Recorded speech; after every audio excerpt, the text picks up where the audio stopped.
Welcome back.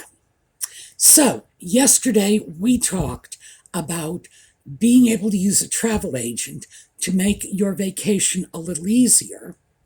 And I thought we would follow up on that today, especially because this is something that came up in comments with another option that makes your traveling easier, especially if you are older and traveling alone. And that is cruises. So, when we come back, we'll get right into it.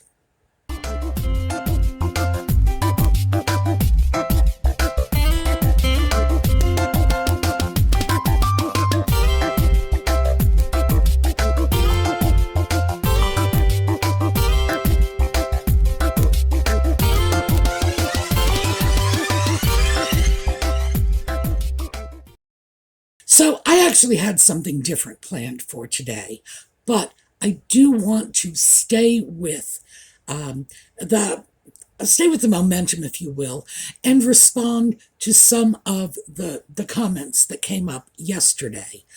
And I have my little this is this is sort of my little tiki bar scarf with luau's and mai tais and whatever on it. I I always rather consider it my summer party scarf. Um, and that's because a lot of the cruises you might be looking at would be going to areas that are party spots. And of course, the cruises themselves are often moving party spots. So let's talk about this. First of all, one of the things I noticed in my area, and remember, 2 stoplights in my little town. This is hardly the big city. Uh, Casting about in my county, which is, well, like I say, this is not the big city. There are more than a dozen travel agencies, and at least 3 or 4 of them specialize in cruises. So they are either divisions of cruise lines or they are travel agents that are specifically dealing with cruise ships. There are so many options. I was at Walmart, gosh, I guess it was about 6 months ago, and I was chatting with the girl at the deli counter, and she happened to mention that she had just come back from a cruise. Oh, and when I say girl at the deli counter, this is my point. If this kid was 25, it would really surprise me. She was probably barely out of her teens, and her idea of a good vacation was to get a few of her friends together and they'd go off on a cruise. The reason it appeals to them is they could get up in the morning, they could start drinking and partying, and if they passed out, someone was going to haul them back to bed and they could start all over the next day.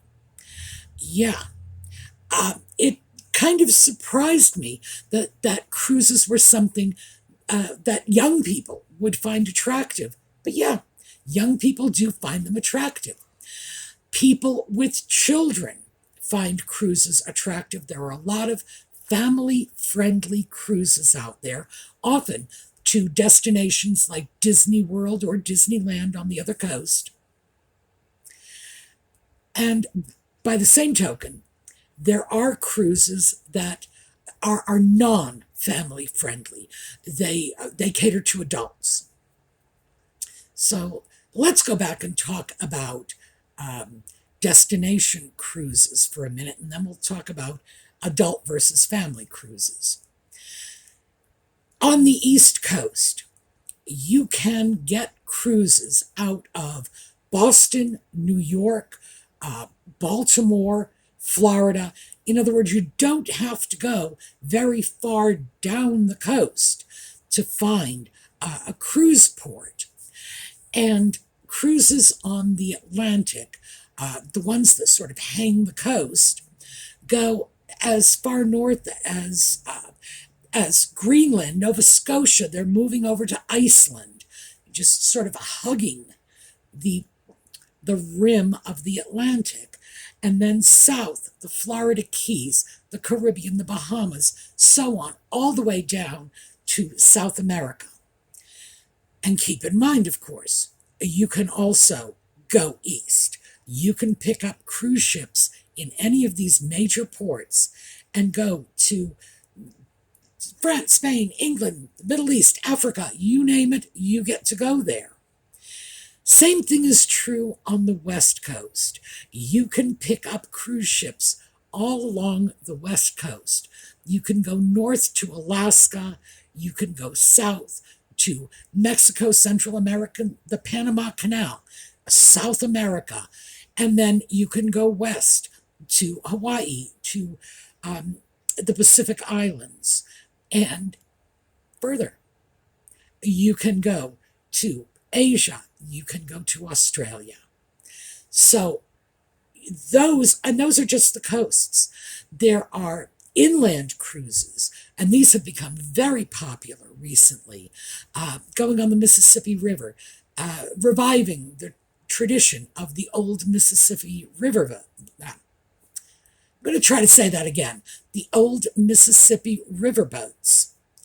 And as you might expect from riverboat cruises, it's sort of mobile casino night for people who like cards and parties. It's great, absolutely great. A lot of these are cruises that are probably not appropriate for children because of the nature of the entertainment. Some of them are. So let's talk about child-friendly cruises and adult-friendly cruises.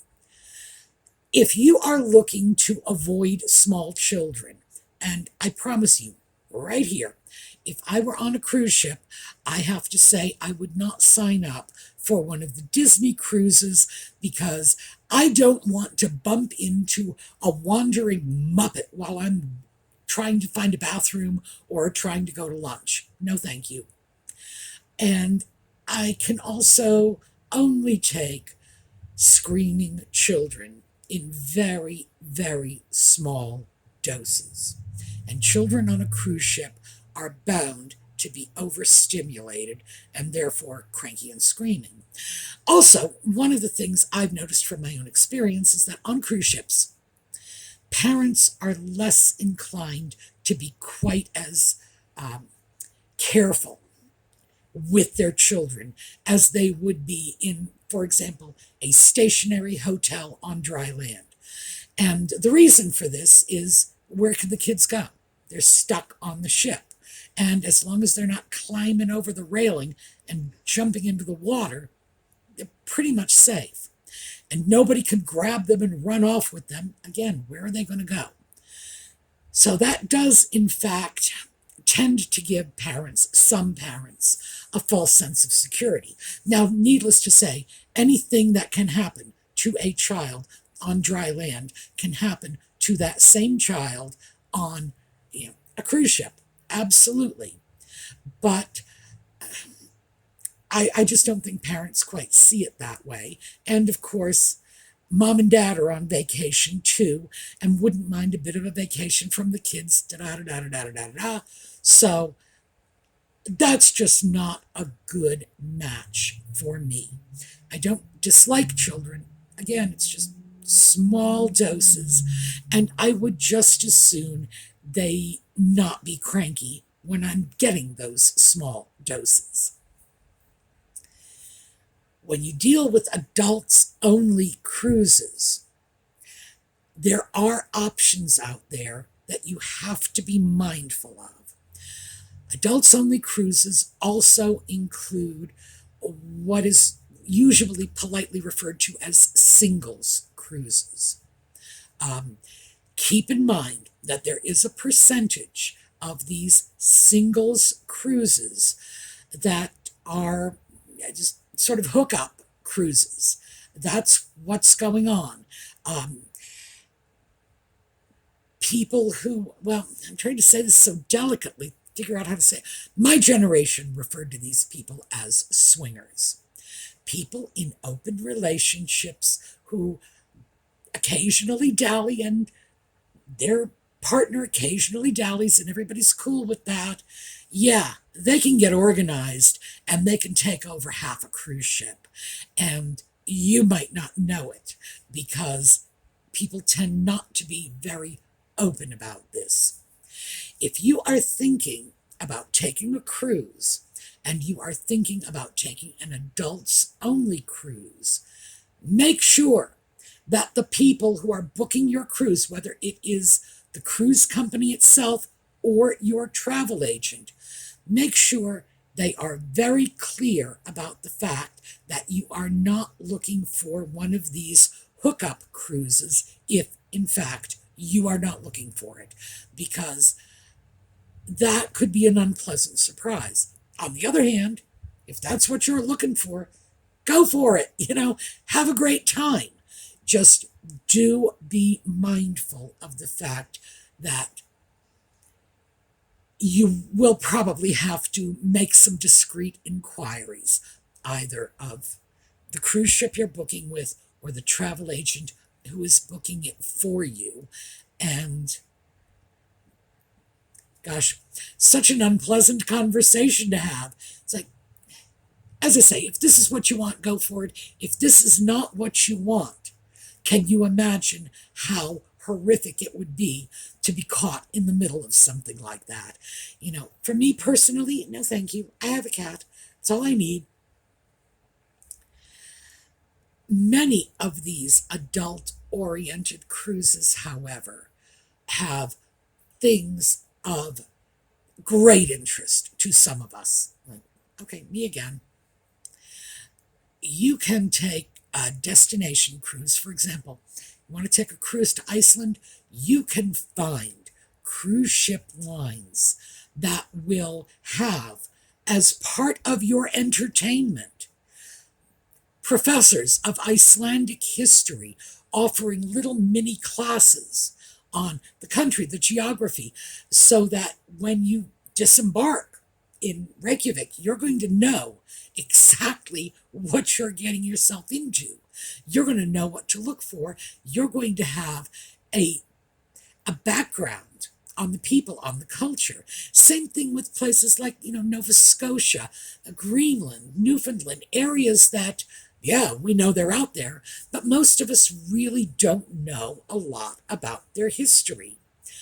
You can have people on the ship who are, for example, working writers or artists who are offering their own little mini classes, very often hands-on mini classes. If you like certain kinds of music, let's say you're a jazz aficionado, you can find cruises that are employing 2 or 3 jazz bands for the duration of your 5 or 6 days on the cruise. If you like to dance, again, big bands in there. If you prefer different kinds of entertainment, you can find cruises that frequently or predominantly have magicians, for example. You spend 3 days watching somebody pull rabbits out of a hat. Comedians. You really can get a tremendous bang for your buck because you have, in effect, a traveling hotel, that's for starters, with built-in entertainment, and not just in the evenings. The entertainment usually starts at 10 o'clock in the morning and just runs the entire day, in addition to the fact that you have all of the resources of the ship available to you. You will usually have a staff person that you share with just a very small number of other cabins. So, for example, the person responsible for your cabin may have only 5 or 6 other cabins. That gives you a lot of personalized attention. If you have any concerns, and by the way, most cruise lines will do this. I'm not just talking about the high-end cruise lines. If you need wake-up calls, if you need medication reminders, You can get all this stuff. You can find cruise ships with spas and gyms and exercise rooms, whatever you want. And I'm no kidding. It's like I'm coming up, I'm having a hard time coming up with all of the strange and different things you can find on a cruise ship. But it's all there. Even the budget priced lines are going to have more entertainment than you can possibly take advantage of. Although, having said that, you should go through all of the entertainment options available to you when you book your cruise, because some of these things you need to register for. They'll have limited seating and, first come, first serve. You register for it and your space is saved. That's just a little tip in terms of getting the stuff you want out of the cruise. In some ways, this can be a far superior travel experience for older people. And again, my demographic, as you know, is women my age. You go onto the ship, and from the moment you step foot on the ship, there are people seeing to your welfare and your well-being. You can't get lost because, you're on a ship. It's in the middle of the ocean. You have built-in boundaries. So you can't get lost. In general, there is virtually no crime aboard the ship. Although, one thing you do need to keep in mind, speaking of crime, is make sure you have everything you need. If you have any special needs, make sure you pack them with you, because if you have to buy things on a cruise ship, you are going to find extremely inflated prices. Just keep that in mind. So don't end up saying to yourself, oh, gee, I forgot my favorite shampoo, because you will go into a store and find out that it's $15 a bottle there, whereas it was $3 at the drugstore. Just keep that in mind. But also, keep in mind that when you are in this environment, all of your meals are taken care of. And it's not just meals, it's snacks, it's just, they feed you. That's all there is to it. They feed you. So if you are like me, here I should show you because it really is the truth. If you can't be more than 3 inches away from some sort of drink at all times, don't worry. That's what they're there for. And when you go off the ship, you can often get them to pack you up a box lunch to take with you off the ship. There are so many advantages in this respect. And keep in mind, they have doctors on board ships. Now, you're not going to get a cardiac specialist or, an orthopedist, but you are going to get a qualified medical doctor. And that alone does offer some security, especially for older people who might have health compromises. They are usually very disability friendly. You might not get, your choice of cabins. In other words, there may be decks that are less disability friendly, but if you're traveling with a walker or a wheelchair, they are going to be able to accommodate you. And speaking of cabins, do keep in mind that there are different kinds of cabins on cruise ships. If you want doors so you can walk outside, you're going to want a balcony cabin. If you want something beyond a porthole, be sure to inquire, because a window cabin often means just a porthole, and an interior cabin with no windows, I would find that unacceptable.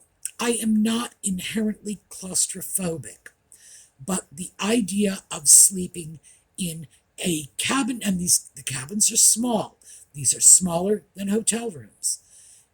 In some small space with no windows, That would probably make me claustrophobic by the time the cruise was over. Could I do that for even 3 to 5 days? Probably not. Everyone says, and this is not just my opinion, I know, mildly claustrophobic opinion here, everyone says that going over to a cabin with a balcony is well worth the upgrade expense. For me, because I cannot bear to be without outdoor space.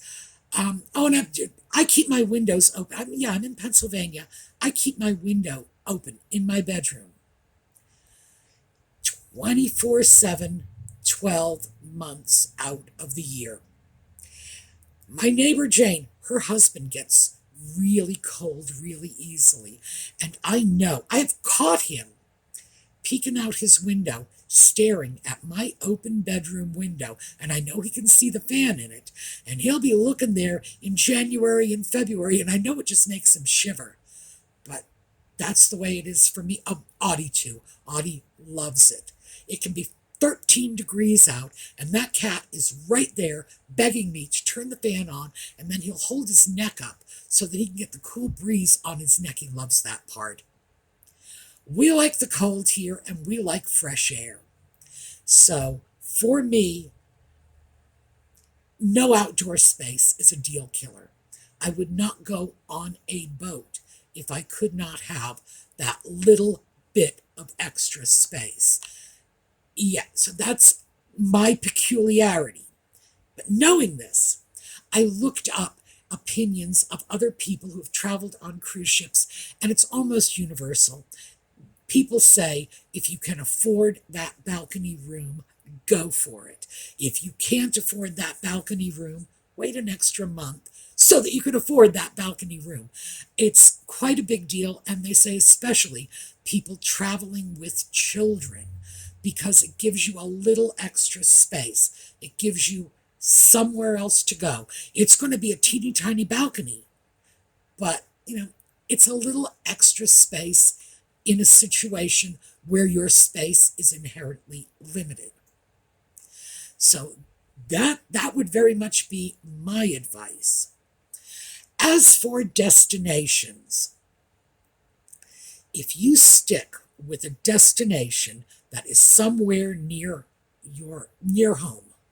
For me, I'm north of Baltimore, south of New York, so I could leave from either New York or Baltimore. Wouldn't really matter all that much, Pennsylvania being what it is. For me, not having to get on an airplane and travel to the opposite coast means I could go up to Boston on a cruise ship, and they do have cruises to Boston. I could go north to Canada. There are some gorgeous places, just breathtaking scenery. I could go over to Iceland. If I wanted to take more time, I could take that northern route and then eventually go to Scandinavia or England on the other end of the trip. Going south, anywhere in the southern United States, the Florida Keys are a popular destination, and then going south, Puerto Rico, the Virgin Islands, just all of the Caribbean is open to you. And there's so much going on in the Caribbean. For those of you who would not want to leave the U.S., remember, Puerto Rico, St. Thomas, St. John, these are American soil. You're not actually going to a foreign country. Because I know some of us have concerns about being in a foreign country, and I get that 100%. I don't find it weird or chauvinistic. Some of us are just more comfortable when we know we understand the lay of the land. Now, keep in mind that we have the U.S. Virgin Islands, but also we have British-held places in the Caribbean.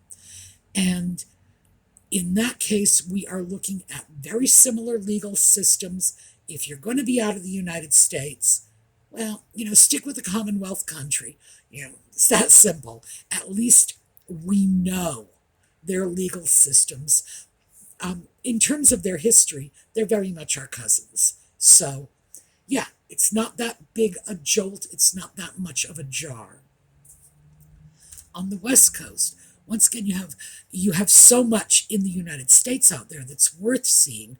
I've known a number of people who've gone on cruises to Alaska, and I know it sounds kind of weird, doesn't it? It's like, oh, what is there to see in Alaska except polar bears? Like, well, there are a lot of people that really enjoy seeing polar bears. Everyone says the scenery is breathtaking. I have never been to Alaska, but everyone tells me it's just mind-blowing.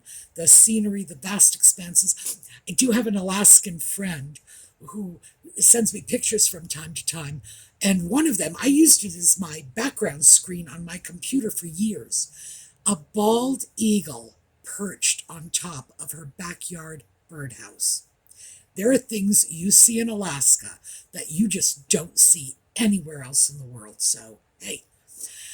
Also, in the West Coast, you can go down to Mexico, as I mentioned before, the Panama Canal, Central South America. And these are all in terms of 5 to 7 day cruises. Hawaii is another common destination. You really can have a great vacation, and most of your fun is going to be had as you're going there. Because the thing that tends to appeal to people most about a cruise is vacation starts the minute you step on that ship. It's not like, oh, I'm going to take a plane to Wyoming and go see, what's out in Wyoming? Yellowstone? Yes. Oh, no, Jackson Hole. That's what's in Wyoming. I knew I would remember one of those. Go out to Wyoming, but I'm going to be on a plane for 10 hours, and I'm going to have to check into a hotel room, and then once I'm out of the hotel room, I got to find my destination. No. All that is eliminated. You step on the ship and your vacation begins. That is so appealing to a lot of people. So let's just quickly hit some of the downsides. I already mentioned the cost of getting any little items you might have forgotten to take along. But keep in mind, too, if your cruise is going somewhere, you can always stop at the port of call and find yourself a drugstore there if you need special shampoo. The downside is you are captive on a boat. If you don't like your neighbors, it's going to be very hard to switch your room. So if you got stuck next to, a honeymoon couple who's banging the walls all night long, yeah, it's not going to be easy to switch out your room. If you have a ship full of children and that's not your cup of tea, it's going to be difficult. You're not going to be happy about this. So it is what you make of it, I guess. When I calculate the cost of a cruise against the cost of a non-cruise vacation, a traditional vacation, and factor in all of the activities and the entertainment, all your hotel costs, etc., you will probably pay about the same amount of money. A good vacation is not going to be inexpensive. Although, of course, keep in mind, if you like camping and hiking, a good vacation is no more expensive than packing a few MREs in the backpack, and dragging along your tent. There are inexpensive vacations out there if you are so inclined. But if you want a vacation that provides you sort of a safety net with medical care, with staff on board who are going to notice if you do not show up at mealtime or in your cabin at night, And for some of us, that is huge. This is a good option. Other people are going to say these things are so environmentally unfriendly, these massive cruise ships, and so much carbon and so much fuel, and, unless you intend to shove those MREs in the backpack, dig out your hiking boots, and go backpacking up the Appalachian Trail, or whatever their counterpart is off on the West Coast, vacations are going to have an impact environmentally. It's just the way it is. We have first world problems here, and we tend to dump a lot of our first world problems out there for everyone else to enjoy, and this would be one of them. But if you do your homework, if you take a good hard look and be honest with yourself, what do you like and what do you not like? Don't kid yourself and say, oh, I'd be fine with a ship full of children, if in fact you have a low tolerance for that sort of thing. Be honest with yourself and shop around.